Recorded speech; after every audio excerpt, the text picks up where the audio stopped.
आज मैं series of vitamin का चौथा भाग लेके आया हूँ, जिसमें आज की वीडियो में फैक्सोलेविल यानी कि वसा में घुलनशील विटामिन ई के बारे में बताऊंगा। आपने विटामिन ई के बारे में कई बार सुना और पढ़ा होगा।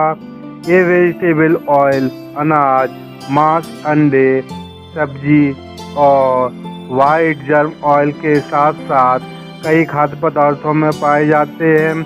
विटामिन ई सप्लीमेंट के रूप में भी मिलता है और सेहत के साथ साथ सौंदर्य में भी बेहद लाभदायक होता है। इस वीडियो में विटामिन ई क्या है, क्या काम करता है और इसके उपयोग व लाभ क्या है, इसके अलावा इसकी कमी से होने वाले नुकसानों के बारे में भी बताया गया है। तो इस वीडियो को बिना स्किप किए हुए पूरा अवश्य देखें और वीडियो को लाइक व कमेंट करना ना भूलें। यदि आपने मेरा चैनल अभी तक सब्सक्राइब ना किया हो तो सब्सक्राइब वाला बटन दबाकर नोटिफिकेशन ऑन कर दें, ताकि मेरी आने वाली वीडियो भी आपको समय से प्राप्त हो सके। तो अधिक समय ना लेते हुए सीरीज ऑफ विटामिन का चौथा भाग शुरू करते हैं, हेल्थ से रिलेटेड नए अपडेट के साथ। नमस्ते दोस्तों, मैं Prashant Kumar health club channel में आपका स्वागत करता हूं। विटामिन ई में एंटीऑक्सीडेंट गुण होता है। एंटीऑक्सीडेंट वह तत्व होते हैं जो फ्री रेडिकल से कोशिकाओं को बचाने में मदद करते हैं। वही जब धूम्रपान या रेडिएशन के संपर्क में आने या शरीर के खाद्य पदार्थों को तोड़ने पर जो अणु बनते हैं वह फ्री रेडिकल्स होते हैं। विटामिन ई के 8 विभिन्न यौगिक होते हैं और इनमें सबसे अधिक सक्रिय रूप अल्फा टोकोफेरॉल होता है। शरीर के कई अंगों के सही तरीके से कार्य करने के लिए विटामिन ई बहुत ज़रूरी होता है। ये एक एंटीऑक्सीडेंट भी होता है, जिसका मतलब कि ये कोशिकाओं को नुकसान पहुंचाने की प्रक्रिया को धीमा कर देता है।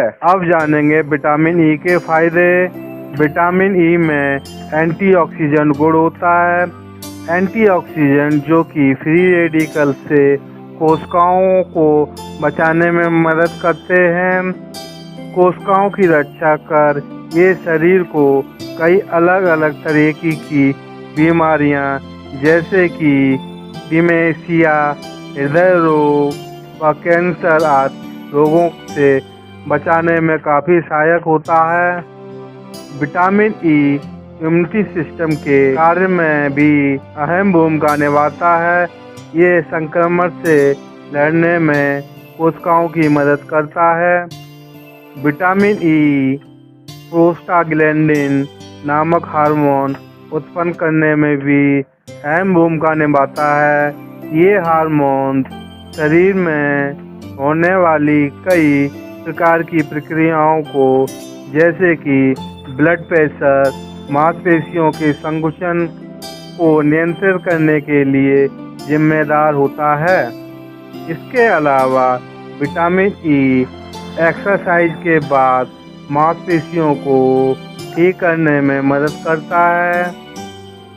क्रोन डिजीज, सिस्टिक फाइब्रोसिस या लीवर की पाचन मार्ग में पित्त रस स्रावित न कर पाने की क्षमता को विटामिन ई से ठीक किया जा सकता है। ये फायदे विटामिन ई के हैं। अब जानेंगे विटामिन ई की कमी से होने वाली समस्याओं के बारे में।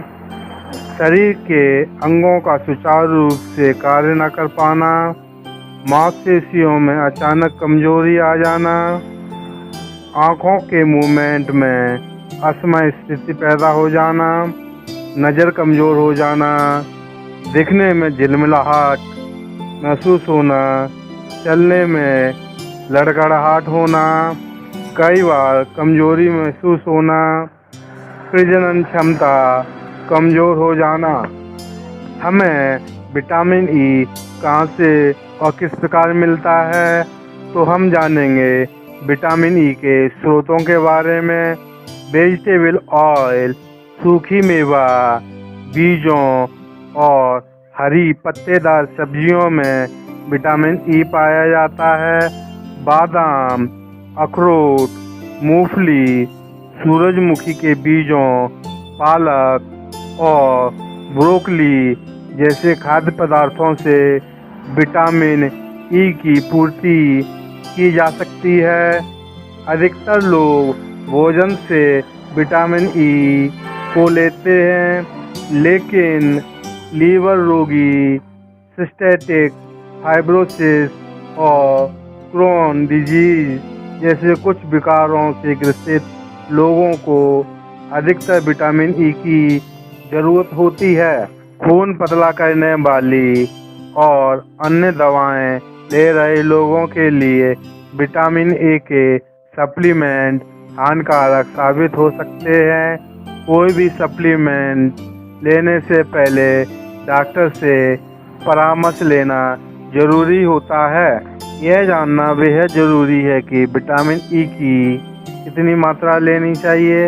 आपको प्रतिदिन कितनी विटामिन ई की आवश्यकता होती है, यह आपकी उम्र और लिंग पर निर्भर करती है। इसके अलावा गर्भावस्था, स्तनपान और बीमारियां उस मात्रा को बढ़ा देती हैं जिसकी आपके शरीर को आवश्यकता होती है। नवजात शिशु से 6 माह के शिशु को 4 मिलीग्राम प्रतिदिन, नवजात शिशु 7 से 12 माह के शिशु के लिए 5 मिलीग्राम प्रतिदिन, 1 से 3 वर्ष के बच्चों को 6 मिलीग्राम प्रतिदिन, 4 से 8 साल के बच्चों के लिए 7 मिलीग्राम प्रतिदिन, 9 से 13 वर्ष के बच्चों के लिए 11 मिलीग्राम प्रतिदिन और 14 वर्ष से और उससे अधिक बड़े लोगों के लिए 15 मिलीग्राम प्रतिदिन विटामिन ई की आवश्यकता होती है। इसके अलावा स्तनपान करने वाली महिलाओं के लिए 17 मिलीग्राम प्रतिदिन विटामिन ई की आवश्यकता होती है। उम्मीद है यह वीडियो आपको पसंद आई होगी तो लाइक कीजिएगा और अपने दोस्तों व सभी लोगों को शेयर कीजिएगा, जिससे वो भी हेल्थ से रिलेटेड समस्याओं को जान सके। इस वीडियो से संबंधित यदि आपके मन में कोई प्रश्न हो तो कमेंट करके पूछ सकते हैं। यदि आपने मेरा चैनल अभी तक सब्सक्राइब ना किया हो तो बगल में नोटिफिकेशन बेल को प्रेस करके ऑन कर दें ताकि मेरी आने वाली वीडियो आपको समय से प्राप्त हो सके। यह पूरा वीडियो देखने के लिए धन्यवाद।